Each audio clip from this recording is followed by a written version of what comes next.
말할 수 있는 도는 영원한 도가 아니다. 실제를 말로 표현할 수는 없습니다.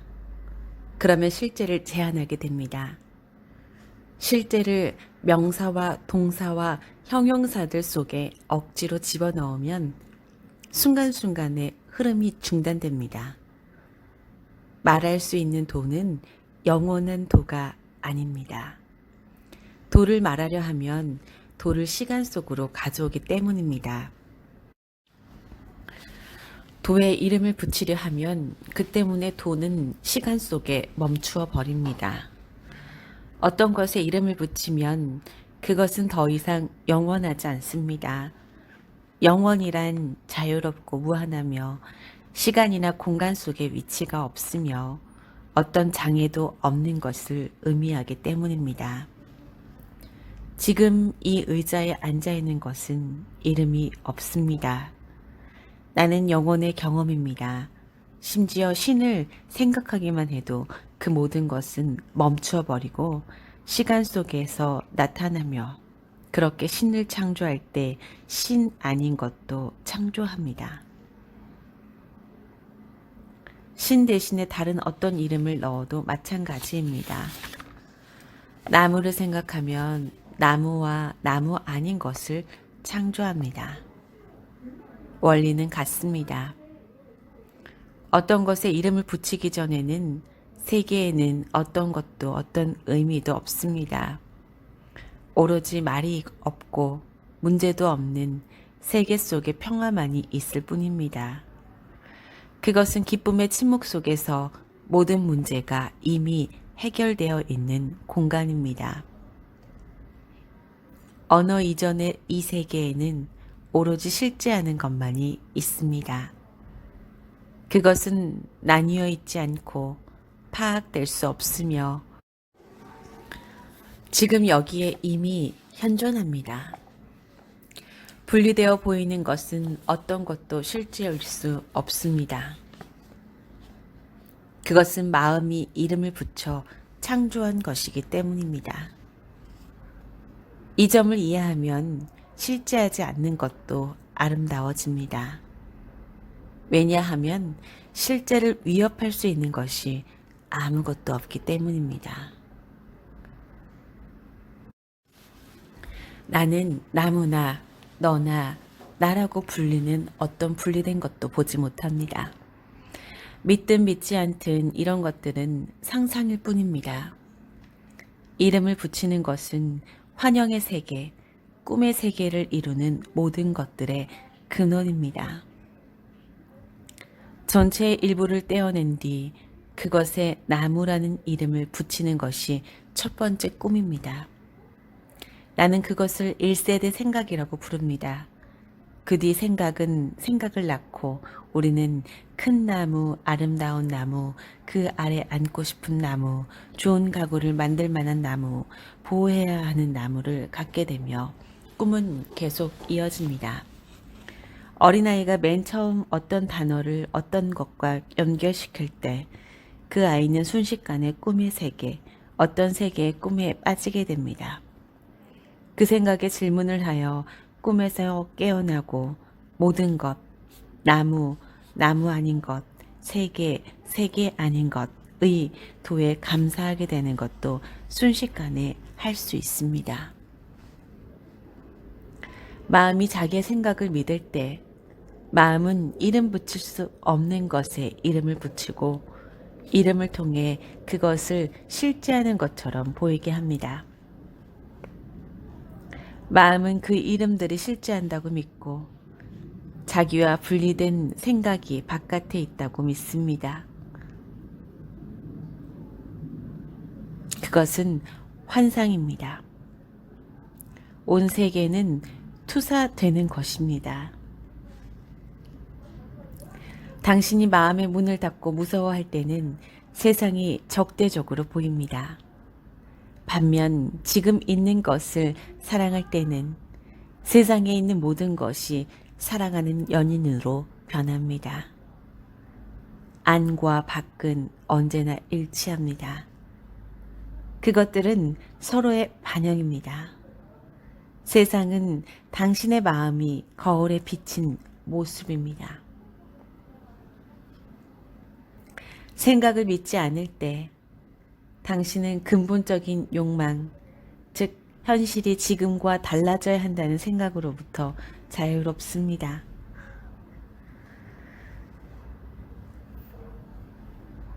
당신은 말로 표현할 수 없는 것, 생각할 수 없는 것을 깨닫습니다.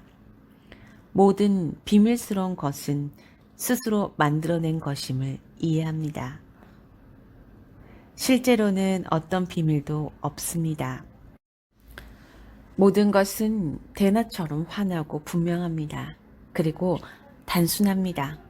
사실은 어떤 것도 없기 때문입니다. 오로지 지금 나타나는 이야기만 있을 뿐입니다. 실은 그것조차 없습니다. 결국 비밀스러운 것은 드러난 것과 동등합니다. 당신은 그저 새로운 시각으로 바라볼 뿐입니다. 세계는 시각적인 환영입니다. 세상은 당신 자신일 뿐입니다. 불행하고 제정신이 아닌 당신, 혹은 평화롭고 기뻐하는 당신, 결국 욕망은 욕망으로부터의 자유와 동등합니다.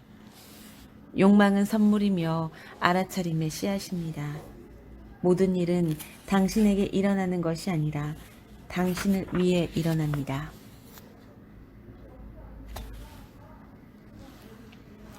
나는 내 생각들의 질문을 던졌고 지금 있는 현실과 다투는 것은 미친 짓이라는 것을 알게 되었습니다.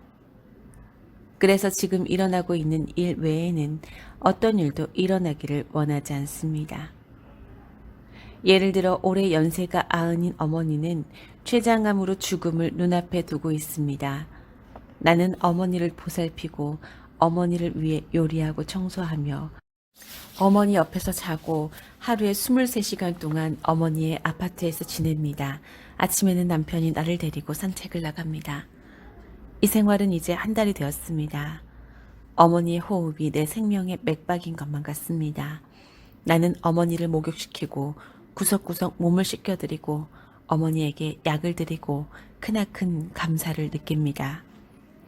그녀는 저기에 있는 암으로 죽어가는 효과가 놀라운 진통제를 복용하는 텔레비전을 보고 이야기를 나누며 얼마 남지 않은 나의 마지막 날들을 보내고 있는 나 자신입니다.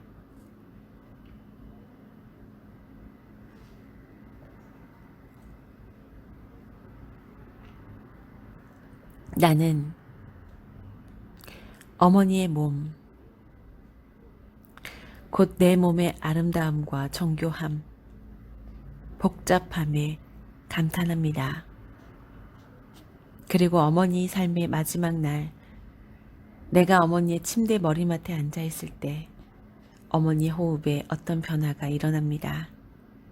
나는 이제 몇 분밖에 남지 않았다는 것을 알아차립니다. 그 뒤 또 한 번의 변화가 일어났고 나는 알아차립니다. 우리의 눈이 감기고 잠시 뒤 어머니는 떠났습니다. 나는 마음이 비워진 눈, 마음이 없는 눈, 무심의 눈을 더 깊이 들여다봅니다. 그리고 어떤 변화가 일어나기를 기다립니다. 눈이 죽음을 보여주기를 기다리지만 아무것도 바뀌지 않습니다. 어머니는 여전히 그대로 있습니다. 나는 어머니에 대한 나의 이야기를 사랑합니다. 어머니가 달리 어떻게 존재할 수 있었을까요? 한 남자가 나의 배에 권총을 들이밀고 공이치기를 잡아당기며 말합니다. 널 죽여버리겠어. 나는 그가 자신의 생각을 그리도 진지하게 믿고 있다는 사실에 충격을 받습니다. 자신을 하나의 나로, 개인으로 믿는 사람에게는 죽인다는 생각이 죄책감을 일으키고 이 죄책감은 고통스러운 삶으로 이어집니다. 그래서 나는 그에게 그러지 말라고 최대한 다정하게 얘기합니다. 내가 염려하는 것은 그가 받을 고통이지만 그 말을 하지는 않습니다. 그는 나를 죽여야 한다고 말합니다.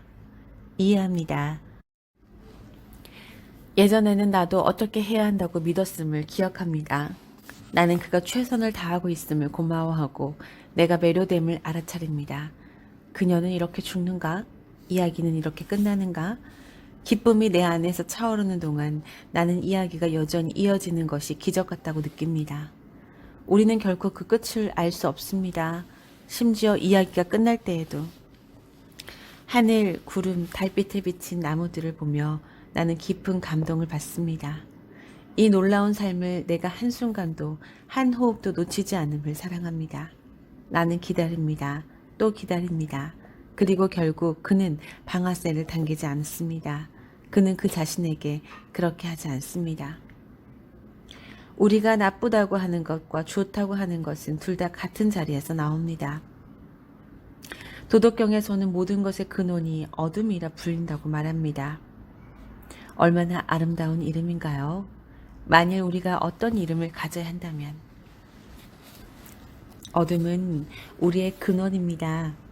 결국 그 어둠은 모든 것을 껴안습니다. 그것의 본성은 사랑입니다. 하지만 혼란에 빠진 우리는 그것을 공포와 추함이라고 이름 붙이고 받아들일 수 없는 것, 견딜 수 없는 것이라고 이름 붙입니다. 우리가 온갖 스트레스를 받는 까닭은 그 어둠 속에 무엇이 있다고 상상하기 때문입니다.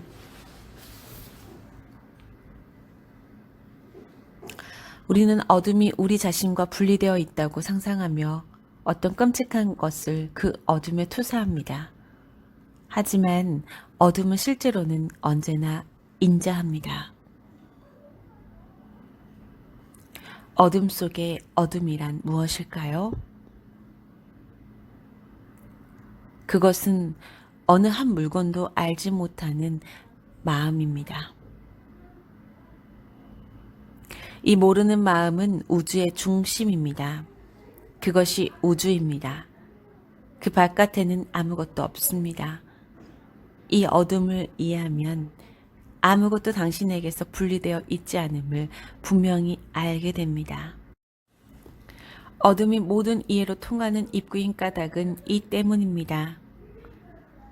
이름 없음, 생각 없음은 궁극적인 의미에서 진실할 수 있습니다. 모든 것이 일시적이고 모든 것이 변합니다.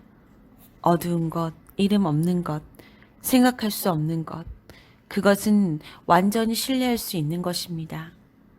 그것은 변하지 않으며 인자합니다. 이 점을 깨달으면 웃을 수밖에 없습니다. 삶이나 죽음에 관해 심각할 것은 전혀 없기 때문입니다.